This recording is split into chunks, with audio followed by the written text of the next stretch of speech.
For 3 years, my daughter didn't say a single word to me. Not a text, not a call, not even on my birthday. All because I came out. She told me I had ruined our family image and that she couldn't be associated with someone like me. I grieved her like a death. Then last week, out of nowhere, she showed up at my door with her husband and said, "We need a place to stay." I let them in. I fed them. I gave them shelter. But she had no idea who else lived with me now. So I let her walk right into the truth she tried to erase. And what happened next changed everything. What happened next was rather unexpected. I will tell you everything. First, let me thank you for your continuous support. If you love stories like this one, support us by subscribing to this channel and comment where you're watching us from. It will be great to hear from you. Now let's jump into the details of what happened. I still remember the exact shade of light in the room that morning. How the sun hit the floor in slats, cutting across the rug like quiet judgment. I was sitting at the kitchen table, stirring cream into my coffee, my hands trembling ever so slightly.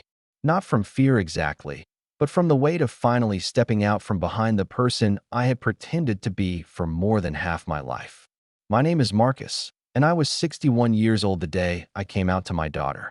61, with gray creeping into my beard and a closet full of skeletons I'd been dragging around since I was a teenager. I spent decades pretending. I was a husband, a father, a dependable neighbor who mowed his lawn every Sunday and paid his taxes on time. I showed up to every school play, every dentist appointment, every goddamn parent-teacher conference like it was sacred duty. I built a whole life around being someone I thought the world, and more importantly, my daughter, could be proud of. I never missed a birthday. I knew how she liked her eggs. I cried when she got accepted into college, when she walked down the aisle, when she handed me my first grandchild in a swaddle of pink and soft lavender. But none of that mattered once I said the words. "I'm gay." She didn't speak at first, just blinked. Once, twice, as if her mind had to catch up to the sounds that had come out of my mouth. I remember how she set her coffee down slowly, carefully, like she was defusing a bomb. Then she looked at me, right through me, with this mix of confusion and disgust, like I'd spit in her face. "No, you're not." "I am," I said gently. "I've known since I was a kid. I couldn't live that truth before. Not with how I was raised. Not with the pressure I felt. But now, you lied to Mom," she snapped. "You lied to me. Our whole family is a lie." I didn't try to defend myself. I'd spent too many nights rehearsing this conversation, trying to find the perfect words. But there are no perfect words when your truth feels like betrayal to someone else. I told her it wasn't a lie. It was survival. That it was complicated. That I loved her mother, even if I wasn't in love with her in the way a husband should be. That the love I gave them was real, even if the mask I wore to give it was not. But she didn't want nuance. She wanted a villain. And she chose me. "You ruined our family image," she said, her voice cold and sharp, each syllable a hammer. "People respected us. Now I have to explain to my friends that my father," she paused, almost gagging on the words, "is living some double life? What do you even expect me to do with that?" And just like that, she left. She didn't call the next day, or the day after. No texts. No, "I'm still processing," or "I need time." Just silence. Thick, echoing silence that stretched across days, then months, then years. I sent birthday cards that never got responses. I mailed gifts for my grandchild that were never acknowledged. I left voicemails. Never angry, always gentle, until her inbox filled up and started bouncing me straight to the automated message. "This user's mailbox is full." That hurt more than anything. Not just the rejection, not just the judgment, but the erasure. As if everything I'd been to her was wiped clean the moment I stopped fitting into the neat little box she'd assigned me. I'd spent a lifetime showing up, but the second I showed up as me, it was over. Still, I didn't regret it. It's funny, the strange kind of peace that follows a storm. After she left, I expected to feel broken, unmoored. And I did for a while. I cried. I grieved. I stared at the phone like a fool, willing it to buzz with her name. But as the months passed, something else started to bloom in that silence. Relief. I no longer had to pretend. I could exhale without worrying who might hear the truth in my breath. I started walking every morning, letting the sun hit my face without shame. I joined a local LGBTQ plus group for older adults, a small but fiercely loyal bunch.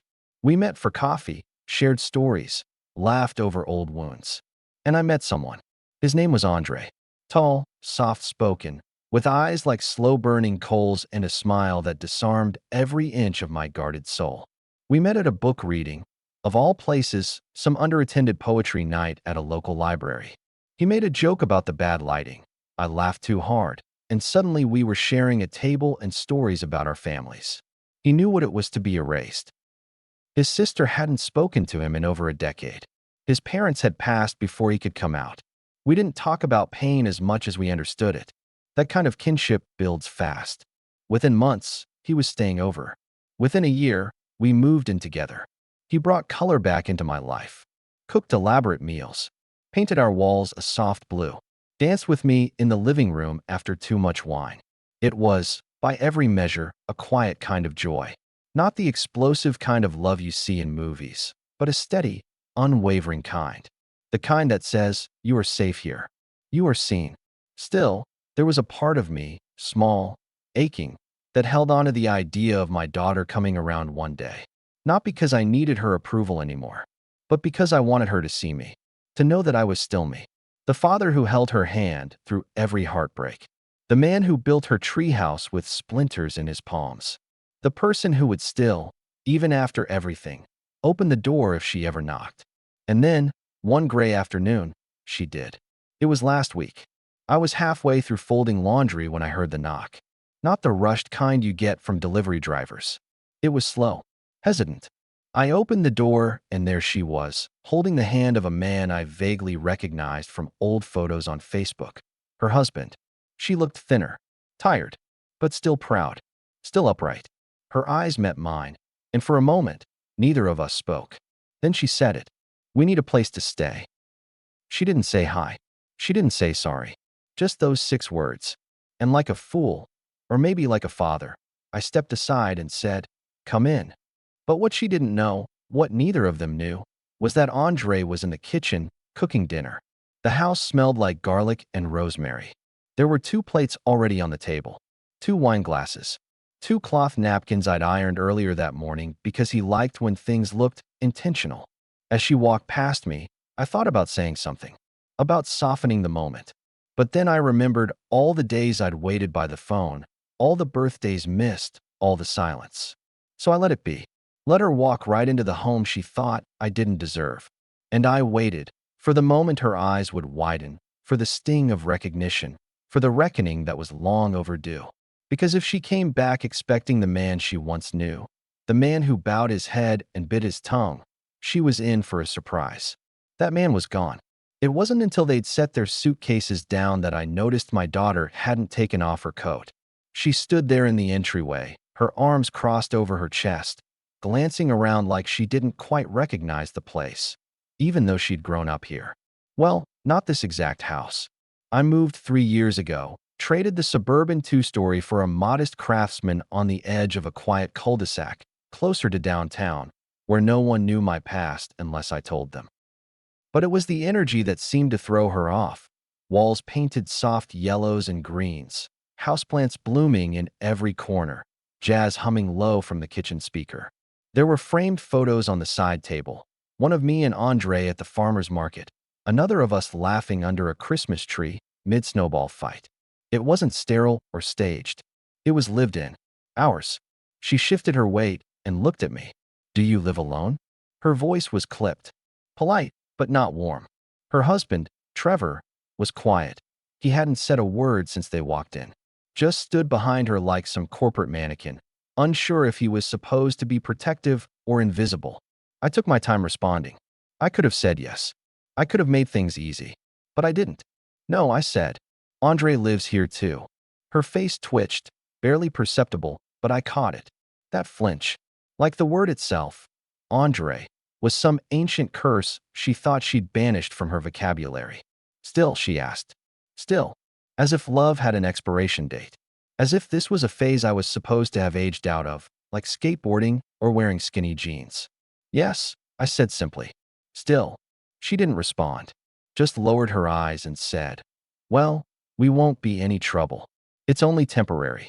I didn't ask why. Not yet. Because something in her voice told me it wasn't just a road trip gone awry. There was desperation under her calm exterior, the kind that stains your tone when pride and survival are at war. I gestured toward the hallway. Guest rooms at the end. Sheets are clean. Towels are in the linen closet. Make yourselves at home. Andre was still in the kitchen. He hadn't come out yet, which meant he'd heard her voice. He was giving me space, like he always did when it came to her. The last time they'd seen each other, years ago, right after I came out, she had looked him dead in the eyes and said, "You're the reason my father abandoned his family." He hadn't said a word back, just quietly left the room. Later, when I asked how he managed to stay so calm, he smiled that tired smile of his and said, "Because she's grieving a version of you that never existed. Let her." But that version wasn't my responsibility anymore. Later that night, the four of us sat around the dinner table. I'd convinced Andre to stay, and though his posture was stiff, he did. He cooked pan-seared chicken with wild rice and roasted vegetables, because that's his comfort meal when guests are over and he wants to look like he's trying. Trevor said thank you. My daughter didn't. She picked at her food and barely touched the wine I poured. Her eyes flitted from the walls to the framed photos to the bookshelf where two books with rainbow-colored spines stood out a little too brightly. She was taking inventory, not of the decor, but of how deeply I'd changed. Or maybe how deeply I hadn't. "So," I said, trying to ease the tension, "what brings you two here? You said it was temporary." There was a pause. Trevor glanced at her like he was waiting for permission to speak. When she didn't, he cleared his throat. "We've had a complicated few months. Job stuff. The house. We had to leave on short notice." I nodded. "Foreclosure?" My daughter bristled. "It's not that simple." I waited. She sighed. "There was a leak in the basement. Mold. We were fighting with insurance, and then Trevor got laid off. It all just happened at once." I didn't say anything. Didn't say, "Funny how you showed up here when things got hard, even after cutting me off." Didn't mention the 3 years of silence, or the ignored voicemails, or how I'd seen a photo of her and Trevor at some family wedding last year on Facebook, surrounded by people smiling wide. People who clearly hadn't been told I was dead to her. Because here's the thing about family. We remember every wound, but we don't always throw them back the moment we're given the chance. That comes later. After dinner, Andre excused himself and went out back to water the garden. I was washing dishes when she approached me at the sink. "You didn't have to mention him so soon," she said quietly. I turned off the faucet. "This is his house too," I replied. "He lives here. He pays the bills. He cooks the meals. You're staying under our roof." Her jaw clenched. "I just didn't think you'd still be with him." "You mean still being myself?" She looked down at her hands. "You know what I mean." "No, I don't," I said. "Because you haven't spoken to me in 3 years, and then you showed up at my door like nothing happened." I didn't have a choice. "Neither did I," said. "I chose to live honestly. You chose to walk away." For a moment, she looked like she might cry, but she didn't. She turned and walked down the hallway, her shoulders stiff. That night, after they went to bed, I sat in the living room with Andre. We didn't speak for a long time, just sat in the quiet, the weight of history pressing down on both of us. Finally, he asked, "Are you sure you want this?" I nodded. "She needs to see what real love looks like," I said. "And if she doesn't?" I looked at him, my partner, my peace, the man who stayed. "Then at least I'll know I didn't hide anymore." Morning light cut across the kitchen like a blade. Andre was already up, moving through his quiet rituals. Coffee brewing, eggs sizzling, a faint hum in his throat as he watered the potted basil near the window. He always woke up before me. Said it gave him time to settle his soul before the day tried to shake it loose. I was still tying my robe when I heard her voice behind me. "Do you guys always eat together?" It was too early for that tone.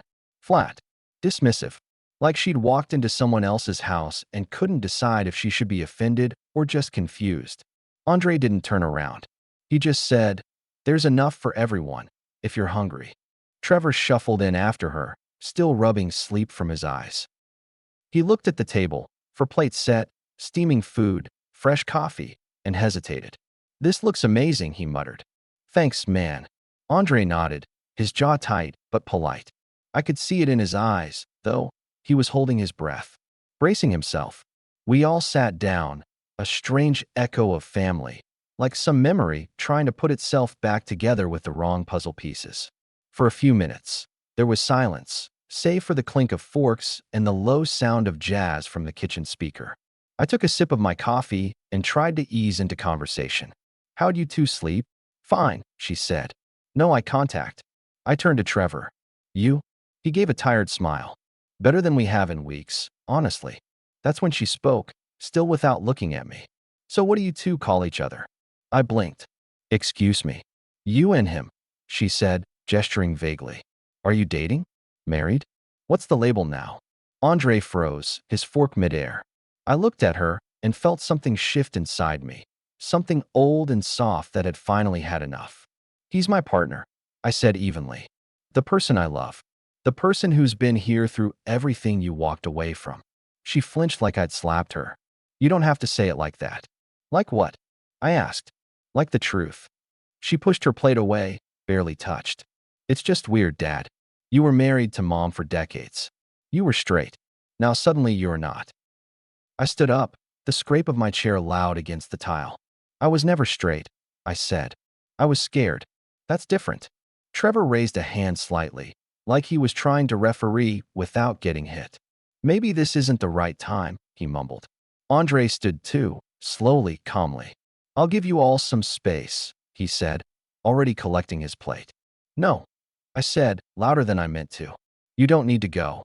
But he was already walking down the hall. My daughter shook her head. "This is exactly why I didn't come around sooner. Because I refused to hide. Because you made our family about this. About your identity. About him." I laughed, bitter and low. "No. I made our family about love. About honesty. You're the one who decided that had an expiration date." She opened her mouth, then closed it again. Trevor just stared at the table. I leaned in slightly, voice lower now. "You want to stay here? Fine. But you will treat him with respect. This is his home too. You don't have to like it, but you will be decent." She didn't respond. Just sat there, jaw tight, eyes fixed on the middle of the table like it might save her. Later that day, I found Andre folding laundry in the bedroom. His hands were calm, but I could feel the tension radiating off him like heat from a stove. "I'm sorry," I said, closing the door behind me. He didn't look up. "It's not your fault." "Yes, it is," I said. "I should have drawn the line right then and there. I should have said something the first time she looked at you like you didn't belong." He paused, then turned to me, softening. "You did say something. You said I didn't have to leave." "I should have said she did," I muttered. He took my hand then, fingers rough and warm. "You don't have to choose between being a father and being yourself," he said. "But she's going to make you feel like you do. Every damn day she's here." And he was right, because later that week, it got worse. She cornered me in the hallway, said she and Trevor were thinking of staying longer than planned. "Just until we get back on our feet," she said. "But maybe Andre could stay somewhere else. Just while we're here. For the sake of peace." I stared at her, stunned. "You're asking me to put the man I love out of his own home. I'm asking you to consider what this environment is doing to our marriage," she snapped. And there it was. Not concern for my life. Not remorse for the silence. Just preservation of her own comfort. I took a deep breath, stepped back, and gave her a look I didn't recognize until it was already on my face. Cold. Clear. Final. "I already lost you once," I said. "I'm not going to lose myself again." Then I turned and walked away. By the third night, the air in the house felt different. Heavier. Like everyone was holding their breath for a moment no one wanted to name. My daughter barely spoke unless it was to ask where something was. Trevor seemed caught in a slow-motion spiral of embarrassment and exhaustion. And Andre, he started spending more time in the backyard than inside, tending to the garden like it might give him answers he couldn't get from either of us. The quiet wasn't peaceful anymore. It was tense, like a fuse waiting for the spark. I tried to hold it together, kept cooking dinner, kept setting the table, kept pretending we were all just trying to get through a difficult season. But that illusion cracked the night I walked past the guest room and heard them whispering. "She's impossible," my daughter said. "He's so smug, like he thinks just being here makes him a saint." "He's not trying to be anything," Trevor murmured. "He doesn't belong here, Trevor." This whole house feels wrong, like we're squatting in someone else's delusion. I didn't say anything. I just stood outside the door for a beat, then walked away. Later that night, Andre found me on the porch. He sat beside me quietly, holding 2 mugs of tea. Neither of us spoke for a long time. She doesn't see me as human, he said finally. She doesn't see me as human either, I said. Not since I stopped fitting into the version of me she built in her head. He nodded. So what are we going to do about it? I looked at him. At his tired eyes, his calm strength. I thought about the years I spent hiding to avoid this very moment. And I realized I wasn't tired of conflict. I was tired of tiptoeing. The next morning, I pulled out the lease agreement for the house. I highlighted the names on the utilities, mine and Andre's. I left the papers on the kitchen table like breadcrumbs, then sat down with my coffee and waited. Trevor was the first to wander in. He looked down at the papers, then at me. What's all this? Ownership, I said. This house belongs to me and Andre. Not just in title, but in investment. In time. In sacrifice. He frowned. I never questioned that. She did. Just then, she walked in, still in her pajamas, her expression immediately hardening when she saw the paperwork. Seriously?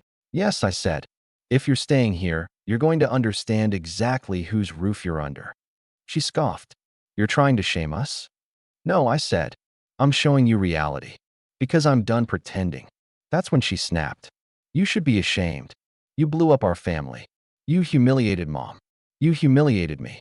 And now you expect me to just sit here like this is normal? Your mother and I separated respectfully. I said, my voice low but sharp. We talk. We grieve together. You? You cut me off. You made sure your silence screamed louder than any words ever could. And still, I let you in. I fed you. I gave you a place to sleep. And you repay me by talking about my partner like he's some intruder in his own home. Trevor looked down at his hands. We're grateful, he said softly. I am at least. She turned to him, her voice rising. Don't do that. Don't side with him. I'm not siding, he said. I'm surviving. We needed help. And he gave it. That's when it hit me. He was tired too. Not just of their financial mess, but of her. Andre walked in then, holding a tray of fresh coffee. He set it down without looking at anyone and poured himself a cup. My daughter glared at him. You're enjoying this, aren't you? He raised an eyebrow. You think defending the man I love in his own home is enjoyable? You know what I mean. He leaned forward, steady and calm. No, I don't. Because if I were in your shoes, I'd be embarrassed to act this entitled in a house I don't even pay rent for. The silence after that was brutal. Trevor exhaled. He's right. Her face snapped toward him. Excuse me. He looked at her, really looked at her. You're mad that your dad found peace without you. But that's not his fault. It's yours. And just like that, the balance shifted. She stormed out, slammed the guest room door so hard a picture frame rattled off the hallway wall. Trevor just stood there, looking tired. I didn't think it would come to this, he said quietly. I nodded. Neither did I. But maybe it was always going to. That night, I sat with Andre on the porch again. He didn't say, I told you so. He didn't need to. We both felt it. That slow, painful unraveling that only family can pull off with such precision. I thought I'd feel guilty, but all I felt was clarity. I'd opened the door to healing. She'd brought a suitcase full of resentment. That was her choice. And now, the guest room wasn't free. I don't know if it was intentional. Maybe it was just the kind of thing people say when they think they're in control of the room. Or maybe she meant it to hurt. Maybe she wanted to see how far she could push before I finally snapped. Either way, I'll never forget the sound of her voice that night. The way she said it. Not loud, but cutting. Precise.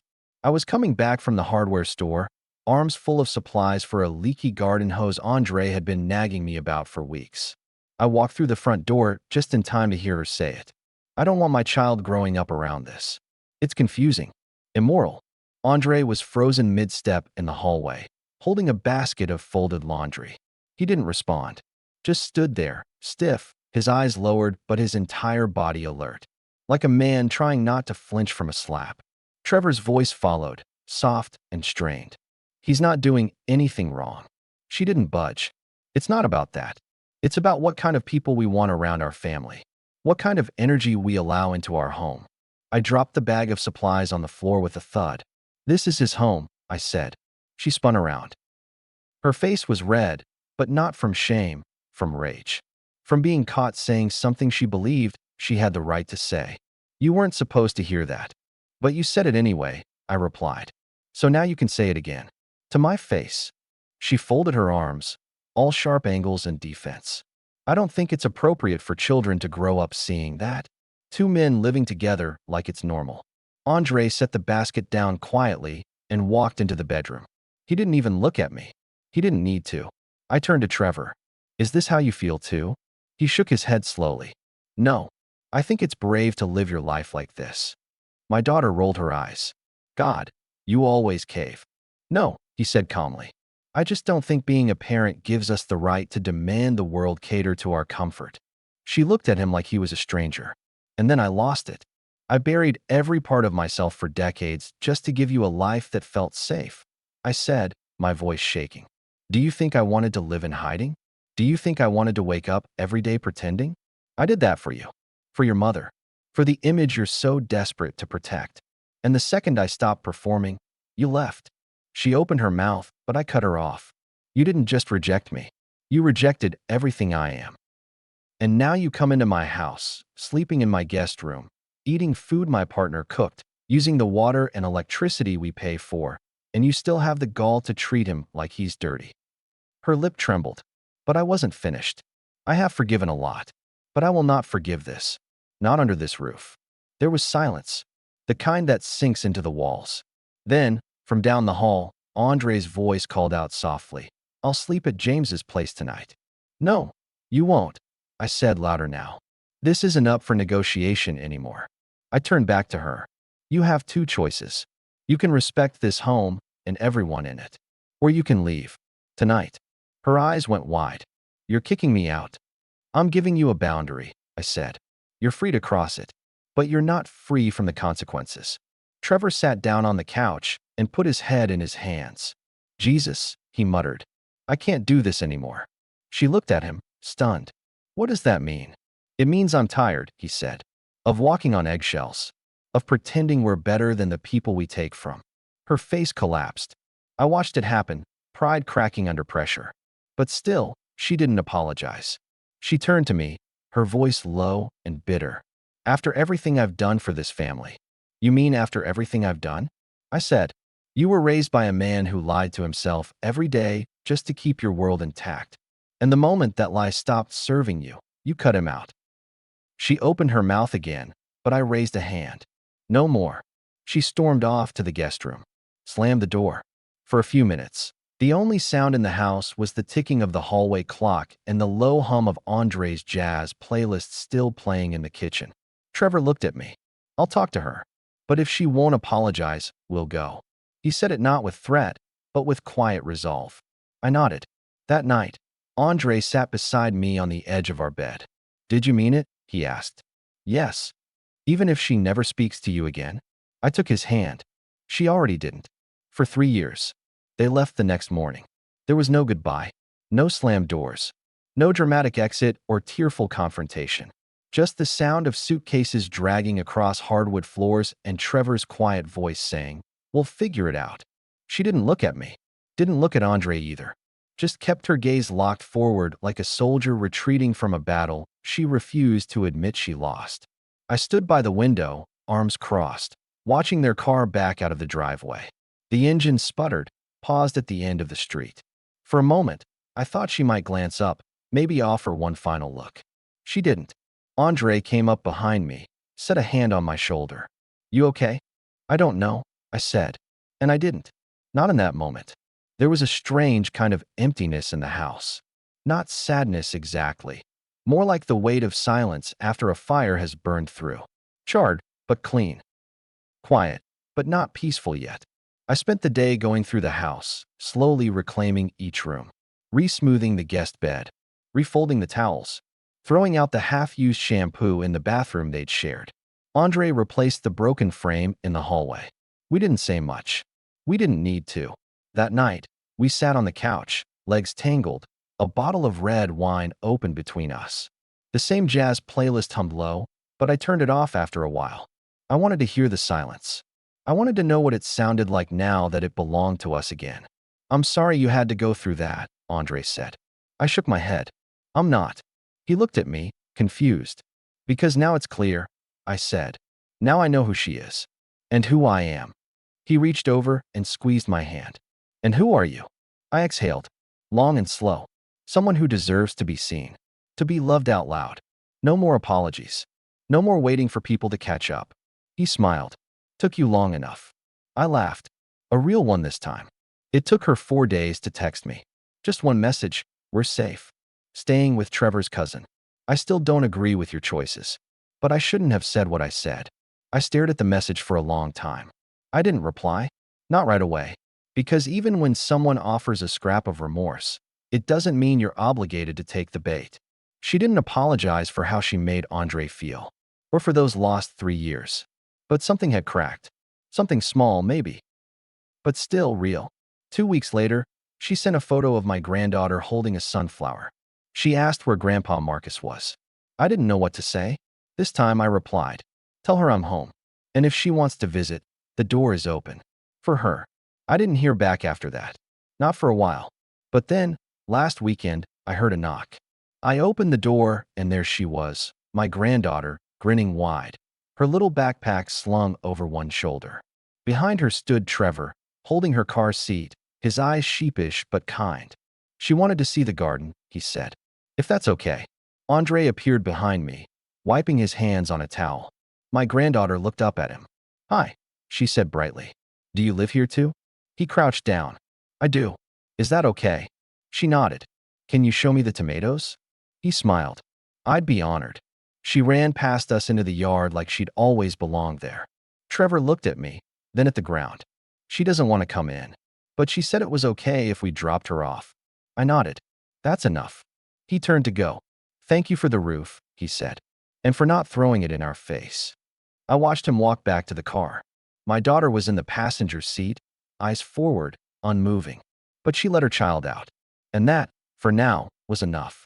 Later that night, after my granddaughter had fallen asleep on the couch, a juice box still in her hand, Andre and I sat together in the quiet.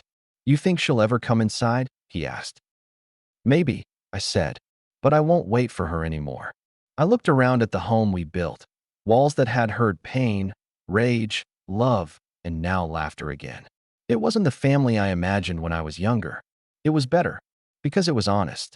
If this story resonated with you, if you've ever had to choose between your truth and someone else's comfort, drop a comment below. What would you have done in Marcus's shoes? Would you have opened the door? Or closed it for good? Let's talk about it. Your voice matters, especially in stories like this.